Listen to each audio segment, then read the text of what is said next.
नमस्कार दोस्तों। आज आपका स्वागत है डेली करंट अफेयर के टॉपिक में। पढ़ते हैं। तो न्यूज ये है कि यूनियन मिनिस्टर ने, केंद्रीय मंत्री ने, जो नैनो एरिया होता है उसके संबंध में, सेल के संबंध में बात की है 2022-23 में। तो उनने कहा है कि 6 करोड़ बोतल ऑफ नैनो यूरिया, मानी कि नैनो यूरिया की 6 करोड़ बोतल, 27 लाख मीट्रिक टन, जो कन्वेंशनल यूरिया होता है, परंपरागत, जो हमें बोरों में मिलता है, किसानों को उपलब्ध कराया जाएगा 2022 और 23। ठीक है, ये तो न्यूज है।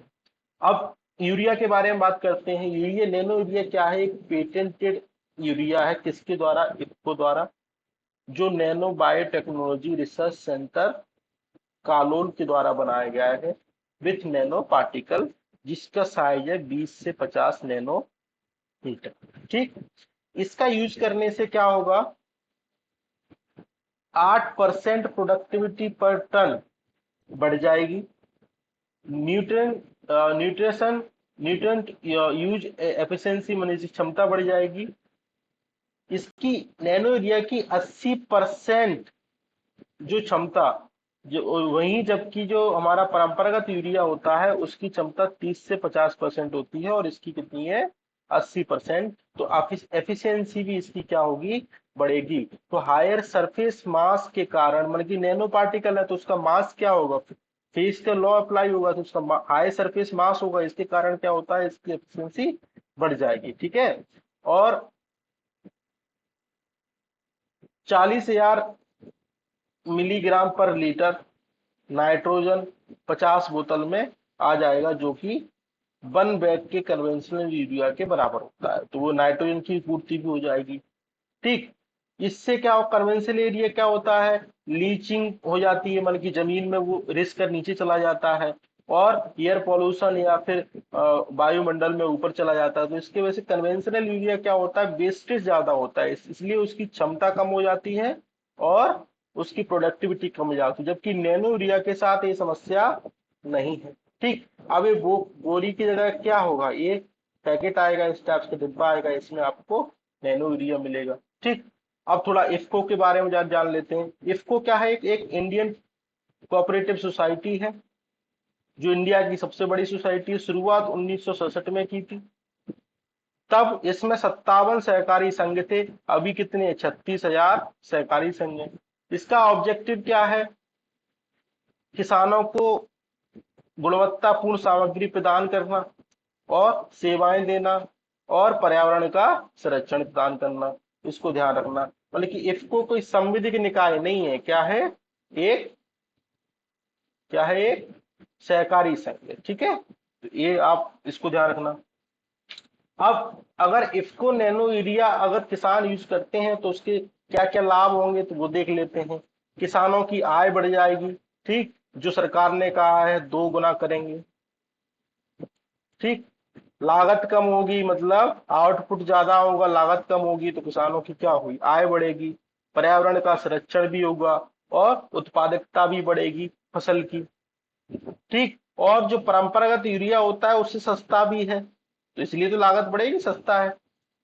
और जो पोषण वैल्यू है वो फसलों में क्या होगी? बढ़ेगी। अगर पोषण वैल्यू फसलों में बढ़ती है तो गरीब लोगों को पोषण मिलेगा, क्योंकि वो केवल दाल रोटी खाते हैं। और कुपोषण की समस्या दूर होगी, एनीमिया की समस्या दूर होगी। यानी कुपोषण और एनीमिया के खिलाफ हम क्या कर पाएंगे? लड़ पाएंगे। ठीक। और पर्यावरण संरक्षण होगा।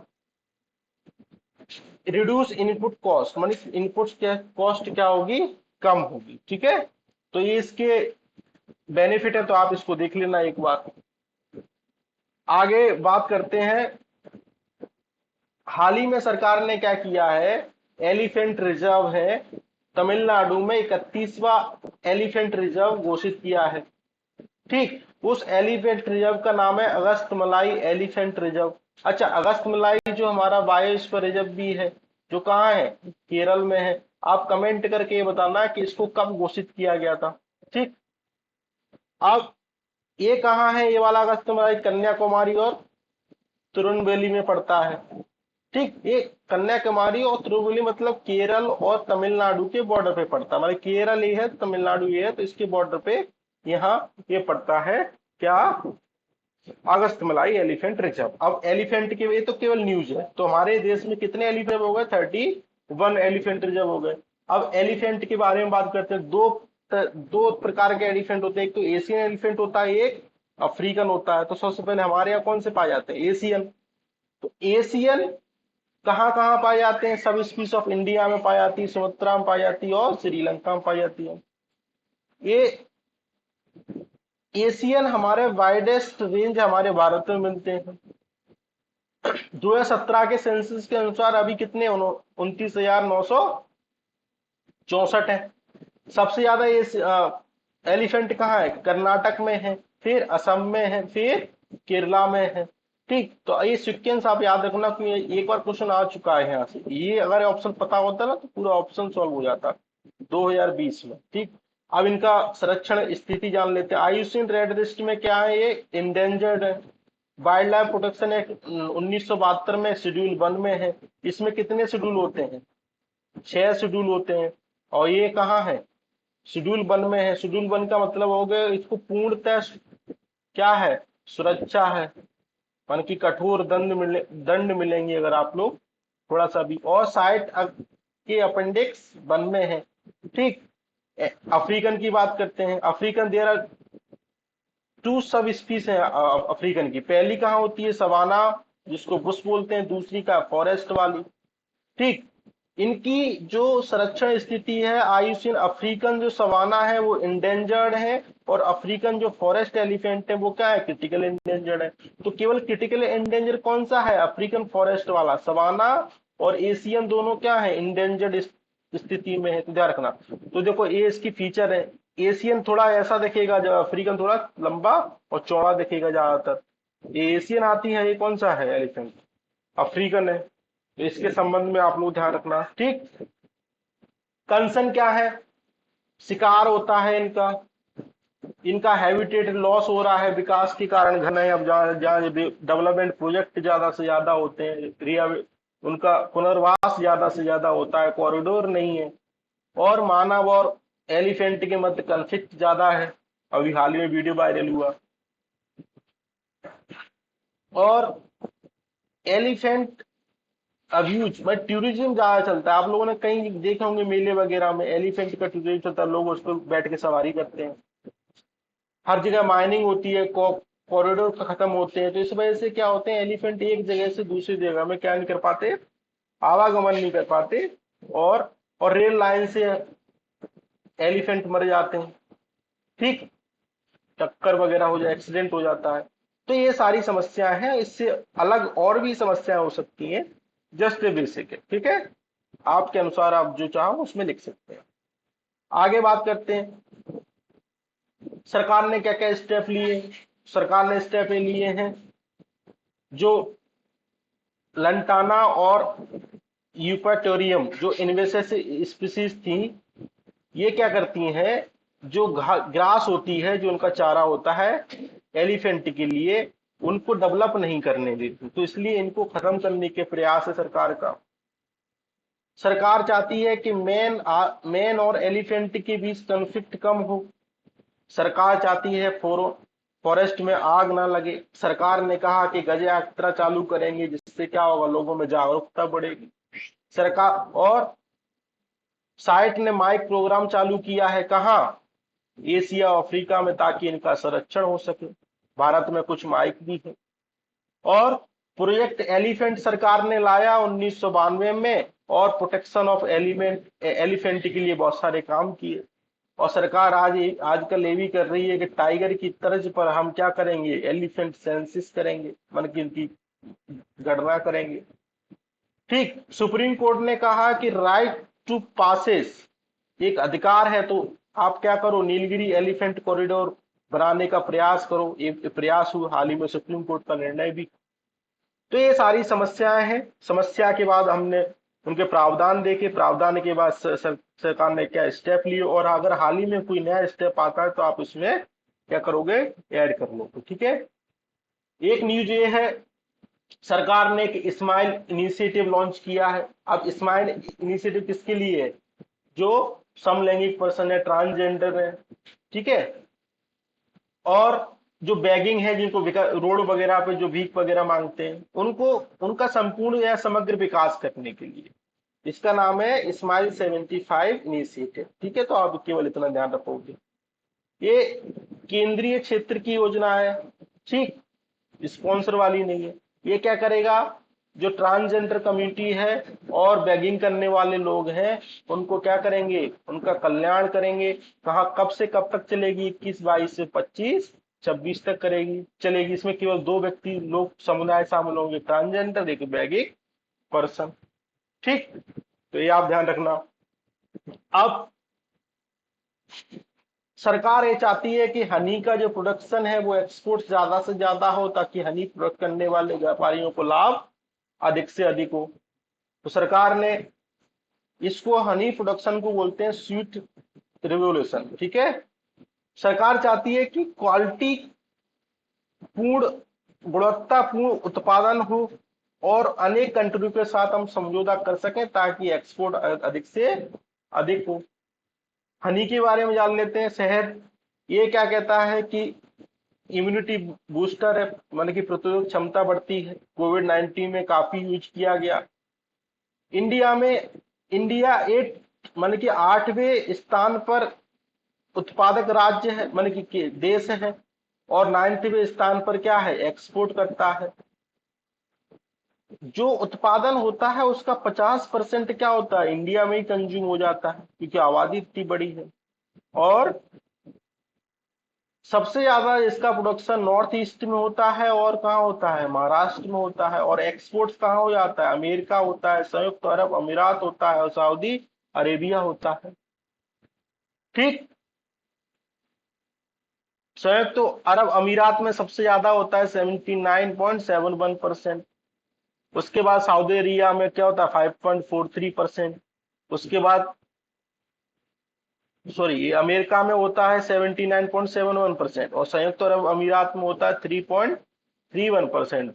बांग्लादेश में होता है 2.5%, और कनाडा में होता है 1.7%। ठीक, तो इसके संदर्भ में आप देख सकते हैं। अब बेनिफिट ऑफ हनी है, इसको पॉज करके आप देख लेना। अच्छी अच्छी बातें हैं जो भी हेल्थ से संबंधित होती है वो सब हनी से होती है, इसको पॉजिटिव करके आप देख लेना। अब इशू क्या है? हनी में क्या होता है? मिलावट ज्यादा होती है, अडल्ट्रेशन ज्यादा होता है, जिसको हम चाइना से इंपोर्ट करते हैं। उसमें शुगर सिरप मिला देते हैं, मतलब कि शक्कर वाला घोल। ठीक है, जो व्यापारी और उत्पादक वर्ग इसको एक्सपोर्ट करता है उनको इंसेंटिव कम मिलते हैं, परिवहन लागत अधिक है, उपलब्धता कम है। ठीक, अगर पीक हनी सीजन आता है तो उसमें उपलब्धता एक्सपोर्ट के लिए कम होती है। और जो एक NMR टेस्ट होता है उसकी कॉस्ट ज्यादा है। इसका मतलब होता है न्यूक्लियर मैग्नेटिक रेजोनेंस टेस्ट। एक इसके लिए होता है हनी की क्वालिटी चेक करने के लिए, तो इसकी क्या है? कॉस्ट ज्यादा है। तो व्यापारी वर्ग को क्या होता है? यानी कि इनपुट ज्यादा होता है, उनको कमाई कम हो पाती है। तो इसको आप ध्यान रखना। ठीक, चलो। अब हाल ही में चर्चा था असेंशियल कमोडिटी एक्ट 1955। किस डिपार्टमेंट के अंतर्गत? Department of consumer affair. इनने कहा है कि तूर दाल जो है, जितने भी स्टॉक हैं उसको डिस्क्लोज करें, क्योंकि इसकी कमी पड़ रही है। तो एक इसका मेन उद्देश्य है कि प्रिवेंट करता है शॉर्टेज के लिए स्टॉकिंग फॉर तुअर। ठीक, इस एक्ट के बारे में जान लेते हैं, ये महत्वपूर्ण है। एक्ट क्या करता है? जो पब्लिक मन की सार्वजनिक हित में, मतलब की प्रोडक्शन को, उत्पादन को, और मांग को और वितरण को नियंत्रण करता है। कोई भी कमी ज्यादा पड़ती है, जैसे प्याज हुआ, आलू हुआ, दाल हुई, बहुत सारी, उनको क्या करते हैं? नियंत्रण करते हैं। अगर और सर्टेन कम्युनिटी, मतलब की बहुत सारी कम्युनिटी उसमें होती है जो लिस्टेड होती है उसमें।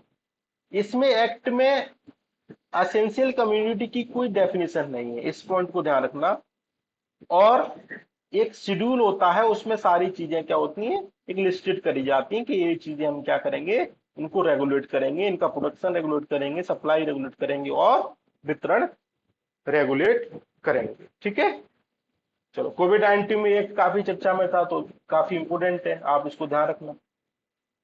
अभी सरकार ने एक नमस्ते कार्यक्रम चालू किया है, इसका मतलब national action plan for mechanise sanitation ecosystem. मतलब हम क्या करेंगे, जो भी स्वच्छता कर्मी है उन अपने हाथों से सफाई नहीं करनी पड़ेगी, काय सफाई करेंगे, मशीन से सफाई करेंगे। जॉइंट वेंचर किसका है, department of drinking water and sanitation का है, ministry of social justice empowerment का है, ministry of housing urban affair का एक जॉइंट वेंचर है। तो आपसे भी पूछता है नमस्ते जो स्कीम है उसमें कौन कौन से मंत्रालय शामिल हैं, ये तीन चीजों में। इसके ऑब्जेक्टिव क्या है, वही सारे ऑब्जेक्टिव है कि 100% हम जो क्लीननेस कार्यक्रम है उसको क्या करेंगे, मशीनीकरण करेंगे, उनका हम क्या करेंगे, मशीनीकरण करेंगे। ठीक है, तो ये ध्यान रखना नमस्ते कार्यक्रम। अब एक marginal cost of funding based landing rate, मतलब ये क्या है कि मिनिमम इंटरेस्ट रेट है, इससे कम रेट पर बैंक लोन किसी व्यक्ति को नहीं दे सकते अगर आरबीआई के अपवाद को छोड़कर, बल्कि आंतरिक बेंचमार्क रेट है। इस डिपेंड होता है interest rate for various type borrowing पर और रिटर्न ऑन नेटवर्थ में, कितना उन्होंने इन्वेस्ट किया उस पर रिटर्न कितना है। ठीक, तो एमसीएल क्या है, एक बेंचमार्क इंटरनल मतलब कि मिनिमम इंटरेस्ट रेट है, इससे कम ब्याज पर वो लोग किसी मतलब कि कंज्यूमर को लोन बैंक नहीं प्रोवाइड करेंगे। ठीक है, एक आरबीआई इंटरनल है, इसको आरबीआई रेगुलेट नहीं करता। इसके फैक्टर ये हैं, इंटरेस्ट रेट, बोरोइंग और रिटर्न ऑन नेटवर्थ। ठीक है, अभी हाल ही में क्या हुआ है कि रेंट पे 18% जीएसटी लगा दिया है। तो सर अफवाह ये फैली क्या किराएदार भी अपने मतलब कि जो मकान मालिक है वो उनको 18% जीएसटी देना पड़ेगा। तो सरकार ने ये क्लेरिफाई किया है कि 18% GST house rent paid by tenant, ठीक है, केवल बिजनेस एंटिटी पे लागू होगा, बल्कि प्राइवेट पर्सन को दे दिया, आपने पर्सनल यूज के लिए दे दिया है, प्रोप्राइटर को दे दिया, पार्टनर को दे दिया, तो उनको जीएसटी वाला ये वाला 18% का टैक्स लागू नहीं होगा। ठीक है, तो आप इसको देख लेना। ठीक, जस्ट एक न्यूज थी। एक उदर शक्ति अभ्यास है, जो एयर अभ्यास है, किसके मध्य, भारत और मलेशिया के मध्य। एक चौर अपराइजिंग मतलब आंदोलन हुआ था, कहाँ हुआ था, इसको जंगल महल नाम से भी जाने जाते हैं, कहाँ हुआ था, झारखंड में हुआ था। कॉज क्या था चौर विद्रोह का, कि ये क्या कर रहे थे, राजस्व संबंधी मतलब भूमि संबंधी इनका क्या कर रहे थे लोग, ब्रिटिश लोग शोषण कर रहे थे। तो आप ध्यान रखना, प्लेस का नाम ध्यान रखना।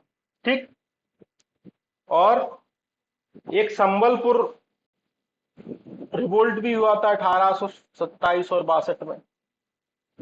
कि कारण क्या था, डॉक्ट्रिन ऑफ लैप्स, इनका राज्य क्या क्या कर लिया था, हड़प लिया था 1949 में। तो सुंदर राय ने क्या किया था, विद्रोह किया था। हाल ही में चर्चा में ये था कि Indian cyber crime coordination centre, तो Indian cyber crime coordination centre I4C ministry of home affair ने और 2018 में स्टेब्लिश किया। इसका मतलब ये होता है कि साइबर सेफ्टी से संबंधित हम क्या करेंगे, लोगों को जागरूक करेंगे, इसको साइबर दोस्त भी बोलते हैं।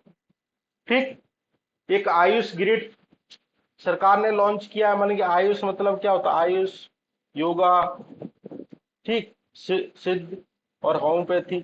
तो ये सारी जितनी भी चीजें इससे संबंधित जो भी कार्य होगा, मतलब कि हेल्थ मतलब एजुकेशन देनी होगी बच्चों को, मैनेजमेंट करना होगा, मेडिकल करना होगा, दवाई उपलब्ध करानी होगी, आयुष ग्रिड से संबंधित कार्य हो सकेगा। ठीक, अभी सरकार ने बोला है कि स्पेशल इकोनॉमिक जोन में आईटी वाले सेक्टर में आप घर से काम 50% एम्प्लॉय जो कर्मचारी हैं वो वर्क फ्रॉम होम कर सकते हैं। तो छोटी सी न्यूज है। ठीक,